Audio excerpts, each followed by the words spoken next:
के कद्दावर नेता स्वर्गीय मुलायम सिंह यादव के छोटे बेटे अखिलेश यादव के भाई और बीजेपी नेता अपर्णा यादव के पति प्रतीक यादव का कल बुधवार को निधन हो गया था, लेकिन कल प्रतीक का अंतिम संस्कार नहीं किया गया था। तो आज सुबह 11 बजे उनका अंतिम संस्कार लखनऊ स्थित बैकुंठ धाम में किया जाएगा। बता दें कि बुधवार की सुबह प्रतीक यादव का निधन हो गया था और उन्हें सुबह सुबह लखनऊ के सिविल अस्पताल ले जाया गया था, जहां डॉक्टरों ने पल्स और हार्ट रेट नापी और साथ ही उन्होंने देखा कि उसमें कोई हलचल नहीं हुई है। इसके बाद प्रतीक यादव का ईसीजी भी किया गया, लेकिन यहां भी डॉक्टरों को कोई हलचल नहीं मिली। इसके बाद प्रतीक यादव को मृत घोषित कर दिया गया। तो आपको बता दें कि आज होगा प्रतीक यादव का अंतिम संस्कार।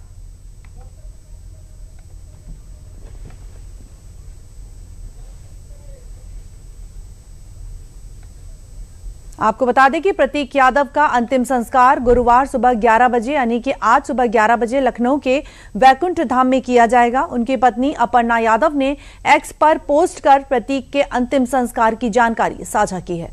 उन्होंने कहा कि इस दुख की घड़ी में सभी की गरिमामय उपस्थिति प्रार्थनीय है। 38 साल की उम्र में प्रतीक के निधन से समाजवादी पार्टी में दुख की लहर दौड़ पड़ी है।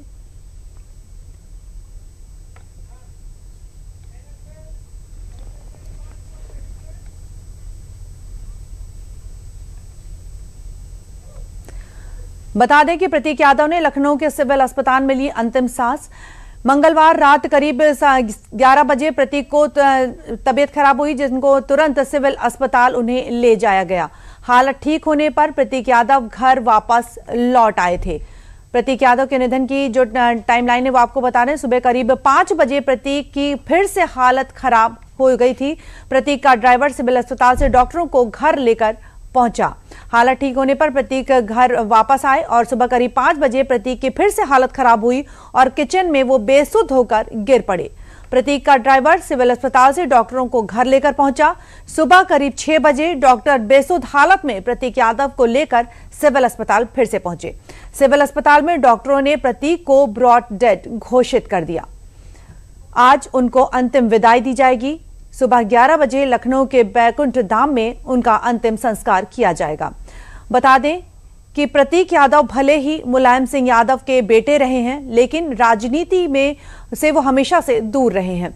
बॉडी फिटनेस और रियल एस्टेट व्यवसाय में हमेशा वो अपने हाथ आजमाते रहे हैं। गौ सेवा से लेकर निरीह पशुओं की सेवा भी वो लंबे वक्त से करते आ रहे हैं। उनकी पत्नी अपर्णा यादव महिला आयोग उत्तर प्रदेश की उपाध्यक्ष हैं। कल से ही मुलायम परिवार के सभी लोग अखिलेश यादव, शिवपाल यादव, धर्मेंद्र यादव, डिंपल यादव समेत पूरा यादव परिवार इस दुख की घड़ी में एक साथ खड़ा नजर आया। भाजपा के प्रदेश अध्यक्ष पंकज चौधरी, मुख्यमंत्री योगी आदित्यनाथ समेत कई मंत्रियों ने कल उनके घर आकर प्रतीक यादव के पार्थिव शरीर पर श्रद्धांजलि भी अर्पित की। साथ ही आज उनका अंतिम संस्कार किया जाएगा। आज भी पूरा मुलायम परिवार अंतिम यात्रा में शामिल होगा और कई बड़े नेताओं के शामिल होने की संभावना भी है।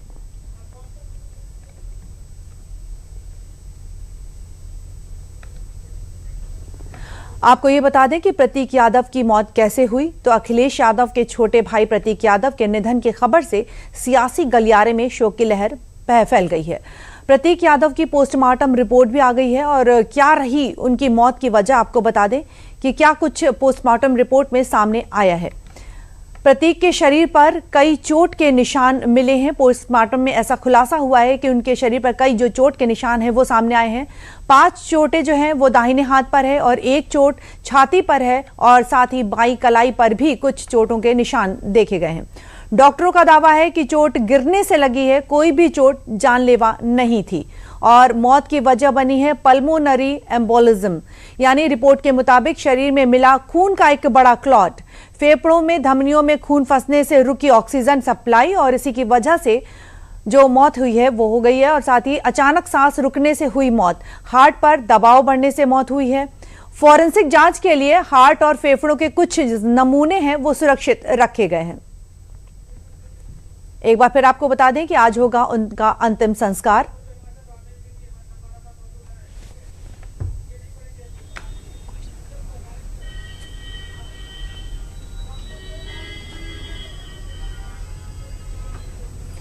और इस खबर पर अधिक जानकारी के लिए हमारे साथ जुड़े हैं हमारे संवाददाता रामेंद्र सिंह जी। रामेंद्र से जान लेते हैं। रामेंद्र, स्वागत है आपका। रामेंद्र, बताएं, आज 11 बजे प्रतीक यादव का अंतिम संस्कार होने वाला है, तो अब तक आप कहां पर स्थित हैं, क्या कुछ आप देख पा रहे हैं? रामेंद्र, देखिए, जो बड़े नेता हैं उनका आना जाना शुरू हो गया। कैमरामैन से कहेंगे दिखाएं कि जो जिस गाड़ी में प्रतीक यादव का पार्थिव शरीर जाएगा वो सामने खड़ी है। अभी अभी केशव मौर्य जी जो उप मुख्यमंत्री हैं वो आए हुए हैं। इससे पहले ब्रजेश पाठक आए थे, बेबी रानी मौर्य जी आई थी और कौशल किशोर अपनी पत्नी के साथ आए थे। तो इस तरह चाहे भाजपा हो चाहे सपा हो, दोनों दल प्रतीक के मामले में एक दिखाई पड़ रहे हैं। सारे लोग यहाँ आ रहे हैं, अपनी संवेदनाएं प्रकट कर रहे हैं। मुख्यमंत्री भी कल अपनी संवेदनाएं प्रकट करने आए थे। तो इस तरीके से एक बड़ा कद था प्रतीक का। भले ही राजनीति में नहीं थे, लेकिन मुलायम सिंह के बेटे होने के नाते उनका बड़ा कद था। और जिस तरीके से उन्होंने सामाजिक रूप से काम किया कि राजनीति से अलग हटके उन्होंने लोगों को बॉडी बिल्डिंग की तरफ प्रेरित किया कि अपने शरीर को कैसे स्वस्थ रखा जाए। जीवों के प्रति उनका जो भाव था, गौशाला खोली, जो जानवर हैं उनके चिकित्सा के लिए गोमती नगर में अस्पताल बनवाया। तो इस तरीके के जो काम करते थे सामाजिक, उससे उनका दायरा बढ़ा और लोगों की छवि बड़ी साफ सुथरी उनकी लोगों के नजर में उनकी थी। इसलिए तमाम लोग आ रहे हैं और अपने दुख को प्रकट कर रहे हैं। कल भी बहुत भीड़ थी और आज भी उत्तर प्रदेश और कई तमिलनाडु से भी लोग आए हैं, प्रदेश के तो हिस्से से आए ही। इस तरह के अलग अलग जगहों से लोग आ रहे हैं जो प्रतीक यादव को श्रद्धांजलि दे रहे हैं। तो जैसा कि अभी आपने रामेंद्र बोला कि बीजेपी के साथ, सपा के साथ बीजेपी के भी कई दिग्गज नेता जो हैं वो शामिल रहे, तो आज कौन कौन से जो वीआईपीज हैं उनके आने की संभावना है?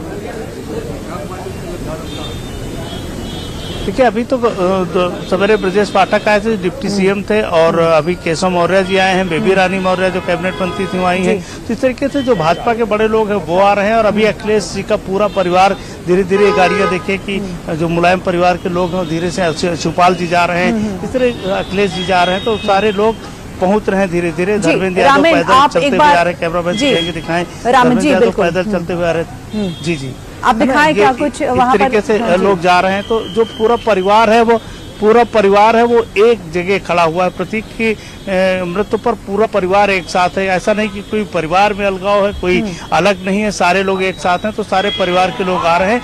थोड़ी देर में पार्थिव शरीर यहाँ से वैकुंठ धाम के लिए रवाना किया जाएगा। उसके लिए गाड़ी लगा दी गई, जिस गाड़ी से उनको जाना है, उनके पार्थिव शरीर को ले जाना है। दुख की इस घड़ी में सारे लोग उनके परिवार के साथ खड़े हैं। निधि, रामेंद्र, पोस्टमार्टम रिपोर्ट में क्या कुछ जो वजह है वो सामने आई है मौत की? देखिए, पोस्टमार्टम रिपोर्ट में आपने जो बताया है कि उनके जो खून के थक्के जम रहे थे फेफड़ों में, उसके कारण उनकी डेथ हुई है। और जो सामान्य चोटें हैं वो ऐसी चोटें नहीं, गिरने के कारण वो चोट लगी है, या ऐसी चोट नहीं कि जिससे चोट के कारण उनकी डेथ हो सकती हो। तो डॉक्टरों ने बड़े स्पष्ट रूप से बताया है कि जो ब्लड जो जा रहा था वो धमनियों में जम गया और फेफड़ों में ऑक्सीजन और ब्लड दोनों नहीं जा पाए, जिसके कारण फेफड़े और हार्ट पर दबाव पड़ा, जिसके कारण कार्डियक अरेस्ट हुआ है। तो ये स्वाभाविक मौत डॉक्टरों ने डिक्लेयर की है जो पोस्टमार्टम रिपोर्ट आई है। तो पोस्टमार्टम रिपोर्ट आने के बाद तमाम चुनौतियां, हमने जो उनके पारिवारिक मित्र हैं मुकेश से भी हमने बात की, उन्होंने भी कहा कि नहीं, यह स्वाभाविक डेथ है। बीमार थे, लंबे वक्त से बीमार थे, उनका ट्रीटमेंट चल रहा था। तो इस तरीके के जो परिवार के लोग हैं उन्होंने भी यही बताया है। तो इसमें कोई ऐसी अलग बात नहीं है कि जिसको किया जाए। निधि जी, रामेंद्र, हम चाहेंगे आप जहाँ पर उपस्थित हैं कुछ तस्वीरें आप हमें और दिखा दें कि क्या कुछ वहाँ पर इस समय चल रहा है। बिल्कुल, मैं दिखाता हूँ। कैमरामैन से कहूंगा कि ये फ्रंट है जहाँ से लोग आ रहे हैं, और थोड़ा सा कैमरा अगर आगे जूम करेंगे तो सारा जो ये मुलायम सिंह यादव का परिवार है, चाहे शिवपाल हो, चाहे शिवपाल का परिवार हो, धर्मेंद्र यादव हो, इस तरीके से सारे लोग जो है यहाँ एकत्र हो रहे हैं। धीरे धीरे सिक्योरिटी के लोग आ गए हैं। थोड़ी देर में यहीं से पार्थिव शरीर, अगर आप देख पा रहे हैं ये आगे घर है, पार्थिव शरीर यहीं से निकलेगा और आगे इस तरफ गाड़ी खड़ी है जिस पर पार्थिव शरीर रखा जाएगा और यहाँ से वैकुंठ धाम के लिए रवाना हो गए। देखिए, श्रद्धांजलि की जो बोर्ड आपको दिख रहे हैं, फूलों से गाड़ी खड़ी है, फूल से सजी हुई। इसी गाड़ी से पार्थिव शरीर को ले जाएगा। तो धीरे धीरे करके अंतिम यात्रा की जो तैयारी है वो पूरी हो गई है। थोड़ी देर में पार्थिव शरीर को यहाँ से वैकुंठ धाम के लिए ले जाया जाएगा। जी, रामेंद्र, बहुत बहुत धन्यवाद हमसे इतनी जानकारियां साझा करने के लिए।